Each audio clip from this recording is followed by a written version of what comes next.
Всегда как-то обсуждался вопрос, почему нет на Каче бюста Амирхана Султана.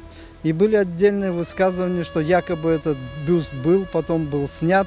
И на поиски снятого бюста ушло много времени. Но, к сожалению, как потом нам объяснили, сказали, что это был другой бюст, не Амирхана Султана.